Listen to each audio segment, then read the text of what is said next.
Hello friends, welcome again Server 2012 এর পর্যায়ক্রমিক video টিউটোরিয়ালে। আজ আমরা দেখব কিভাবে আমাদের সার্ভারে আমরা ইউজার ক্রিয়েট করব, গ্রুপ ক্রিয়েট করব এবং অর্গানাইজেশনাল ইউনিট ক্রিয়েট করব। আসুন দেখি কিভাবে এই কাজগুলো করা যায়। এই কাজগুলো করতে হলে আমাদেরকে অবশ্যই আমাদের মেশিনটা হতে হবে ডোমেইন কন্ট্রোলার। ওকে বন্ধুরা, আমার মেশিনটি একটি ডোমেইন কন্ট্রোলার মেশিন। এখান থেকে আমরা আমাদের ইউজার, গ্রুপ, অর্গানাইজেশনাল ইউনিট ইত্যাদি আমরা ক্রিয়েট করবো। এখন চলুন কিভাবে ক্রিয়েট করা যায় সেটা দেখি। এই জন্য আমাদেরকে টুলসে ক্লিক করতে হবে and then active directory users and computers click করবো আমরা। ওকে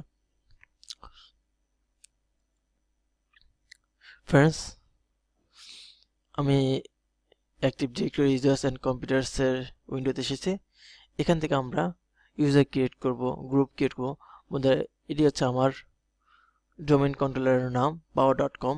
আমি এটি যদি রাইট বাটন ক্লিক করি, আমরা এখানে যে অপশনগুলো আছে delegate control, find, change domain controller, raise domain functional level, operation masters, new, all task, view, refresh, export list, properties, help. আমরা এখানে নিউতে যাব এবং এখান থেকে আমরা ইচ্ছে করলে গ্রুপ ক্রিয়েট করতে পারি, ইন্ডিয়া অর্গানাইজেশন পারসন ক্রিয়েট করতে পারি, আরও অনেক কিছু করতে পারি। ইউজার ক্রিয়েট করতে পারি, অর্গানাইজেশনাল ইউনিট করতে পারি। আমরা আজকে আপনাদেরকে দেখাবো কিভাবে user, organisational unit and group create করা যায়। আসলে আমরা প্রথমে একটি ইউজার ক্রিয়েট করি। ইউজার, ওকে, ইউজার নেম ধরেন Jasim, JOSS Jasim. Login name Jasim, JOSSIN Jasim. দেখুন বন্ধুরা, আমরা যখন লগ ইন করবো, লগ ইনের যে ইউজার নেমটি হবে josim@power.com অথবা power/josim। নেক্সট, আমরা এখন পাসওয়ার্ডটি দেবো জসিমে। আমরা এই টিক চিহ্নটা উঠিয়ে দেব।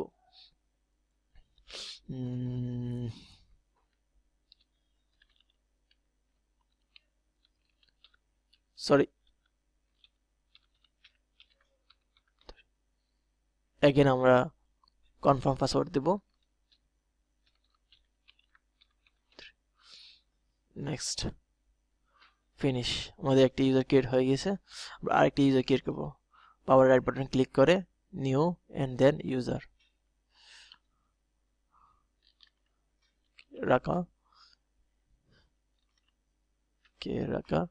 নেক্সট, পাসওয়ার্ড দিচ্ছি আমরা।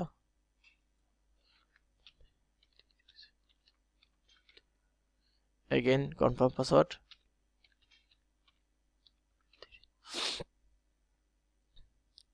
ফিনিশ। আরেকটি ক্রিয়েট করছি।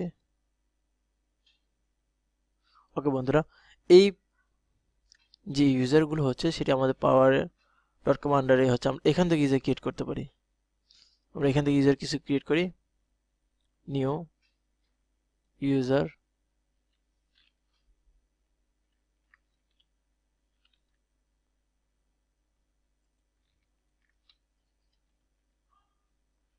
Next, password,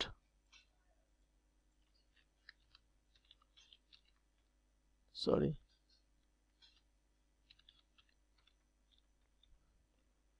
again, next, finish. Okay বন্ধুরা, আমরা কিছু ইউজার ক্রিয়েট করেছি। আমরা এখন একটি গ্রুপ ক্রিয়েট করব। রাইট বাটন ক্লিক করে নিউ এন্ড দেন গ্রুপ। গ্রুপটির নাম দিলাম চিটাগং, চিটাগং। ওকে, একটি গ্রুপ ক্রিয়েট করা হয়ে গিয়েছে। আইটি গ্রুপ ক্রিয়েট করি। New group, Rajshahi. ওকে, একটি আইটি গ্রুপ ক্রিয়েট করা হয়ে গেছে। আমরা এখন অর্গানাইজেশনাল ইউনিট ক্রিয়েট করব। নিউ অর্গানাইজেশনাল ইউনিট, OU সংক্ষেপে। Bangladesh.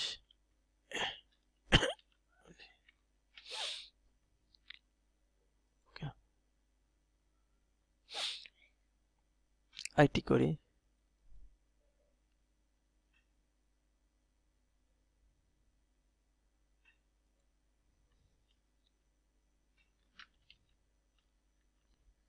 India, then okay. Okay বন্ধুরা, দেখুন আমাদের একটি বাংলাদেশ এবং ইন্ডিয়া নামে দুটি অর্গানাইজেশনাল ইউনিট ক্রিয়েট করছে। আমরা এখন এই বাংলাদেশ অথবা ইন্ডিয়া অর্গানাইজেশনাল ইউনিটে আমরা কিছু ইউজার অথবা গ্রুপ অ্যাড করব। ওকে বন্ধুরা, আমরা কেন ইউজার ক্রিয়েট করব, গ্রুপ ক্রিয়েট করব এন্ড অর্গানাইজেশনাল ইউনিট ক্রিয়েট করব। ধরুন আমাদের একটি প্রতিষ্ঠান আছে, এর বিভিন্ন দেশে ব্রাঞ্চ আছে। ধরুন এটি বাংলাদেশ, ইন্ডিয়া, শ্রীলঙ্কা, এই তিনটি দেশে ব্রাঞ্চ আছে। মেন ব্রাঞ্চের বাংলাদেশ। ওকে, তাহলে আমাদের ইন্ডিয়ার মধ্যে আরও অনেকগুলো ব্রাঞ্চ আছে, সেই জন্য ইন্ডিয়াটি আমার হবে অর্গানাইজেশনাল ইউনিট। এই ইন্ডিয়ার ভিতরে আর যেসব ব্রাঞ্চগুলো আছে সেগুলো আমার গ্রুপ হতে পারে এবং ওই গ্রুপের ভিতরে বিভিন্ন ইউজার থাকতে পারে। সেম যদি আমার শ্রীলঙ্কা হয়, শ্রীলঙ্কা একটি অর্গানাইজেশনাল ইউনিট, অ্যান্ড এই অর্গানাইজেশনাল ইউনিটের মধ্যে আমি বিভিন্ন গ্রুপ রাখতে পারি, বিভিন্ন ইউজার রাখতে পারি, যেসব ইউজাররা ওই প্রতিষ্ঠানগুলোতে আছে। আবার ওই ব্রাঞ্চগুলোকে আমি আবার বিভিন্ন গ্রুপে ভাগ করতে পারি। সেই গ্রুপগুলো শ্রীলঙ্কা অর্গানাইজেশনাল ইউনিটের মধ্যে অ্যাড করতে পারে। এতে আমাদের ইন্ডিয়ার ভিতরে বা বাংলাদেশের ভিতরে অথবা শ্রীলঙ্কার ভিতরে আমার কি কি ইউজার আছে, কি কি গ্রুপ আছে, সেগুলো আমরা ইজিলি ফাইন্ড আউট করতে পারি। ওকে বন্ধুরা, আমরা এখন বাংলাদেশ অর্গানাইজেশনাল ইউনিটে কিছু ইউজার অ্যাড করব। ওকে, আমাদেরকে একটা ইউজারে যাই, এখান থেকে রহিম,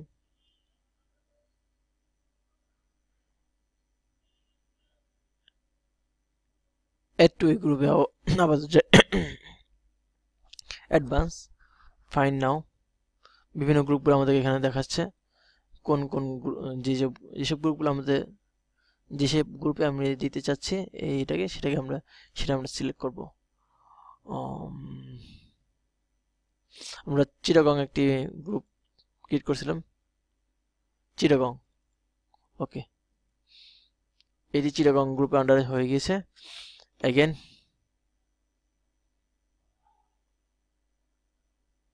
আমরা এখানে যাই, রাকা, add to group, advance, find now, Rajshahi, okay, then okay, the add to group operation was successfully completed. Okay, বন্ধুরা, ফ্রেন্ডস, আমরা এখন বাংলাদেশ, ইন্ডিয়া এই অর্গানাইজেশন ইউনিটে আমরা গ্রুপ অ্যাড করব। আমরা দুটি গ্রুপ ক্রিয়েট করেছিলাম, চিটাগং অ্যান্ড রাজশাহী। আমরা চলুন power.com-এ ক্লিক করি। এখানে আমরা দেখতে পাচ্ছি আমাদের চিটাগং একটি গ্রুপ, রাজশাহী একটি গ্রুপ। আমরা চিটাগং গ্রুপকে অ্যাড করছি বাংলাদেশ অর্গানাইজেশন ইউনিটে। রাইট বাটন ক্লিক করব অ্যান্ড দেন মুভ এ ক্লিক করব। আমরা এখান থেকে পেয়ে যাব যেসব অর্গানাইজেশন ইউনিটগুলো আমাদের এখানে আছে। আমাদের ইন্ডিয়া আছে, বাংলাদেশ, আমরা বাংলাদেশে ক্লিক করলাম অ্যান্ড দেন ওকে। ফ্রেন্ডস, এই গ্রুপটি আমাদের বাংলাদেশ অর্গানাইজেশন ইউনিটে চলে গিয়েছে। অ্যান্ড দেন আমরা রাজশাহী এটিকে ইন্ডিয়া অর্গানাইজেশন ইউনিটে আমরা নিয়ে যাচ্ছি। রাইট বাটন ক্লিক করব অ্যান্ড দেন মুভ। এখান থেকে আমরা ইন্ডিয়াটা সিলেক্ট করে দেবো, দেন ওকে। বন্ধুরা, আমরা দেখি এই দুইটি গ্রুপ চলে গিয়েছে কিনা। আমাদের এই বাংলাদেশ অর্গানাইজেশনাল ইউনিটে আমরা যদি ক্লিক করি, আমরা দেখতে পাবো চিটাগং গ্রুপটি আছে। আমরা এখানে যদি ডাবল ক্লিক করি, আমাদের মেম্বারগুলো আমরা দেখতে পারবো। মেম্বার শুধু একজনই আছে, রহিম। অ্যান্ড দেন আমরা যদি ইন্ডিয়াতে ক্লিক করি, রাজশাহীতে ডাবল ক্লিক করি, মেম্বার্স রাকা। ওকে ফ্রেন্ডস, দেখতে পেলেন কীভাবে ইউজার ক্রিয়েট করা যায়, কীভাবে গ্রুপ ক্রিয়েট করা যায়, কীভাবে অর্গানাইজেশনাল ইউনিট ক্রিয়েট করা যায়। আজ এ পর্যন্তই। পরবর্তীতে নতুন টিউটোরিয়ালে নতুন জিনিস নিয়ে আসবো। আজ এখানে শেষ করছি, বাই বাই।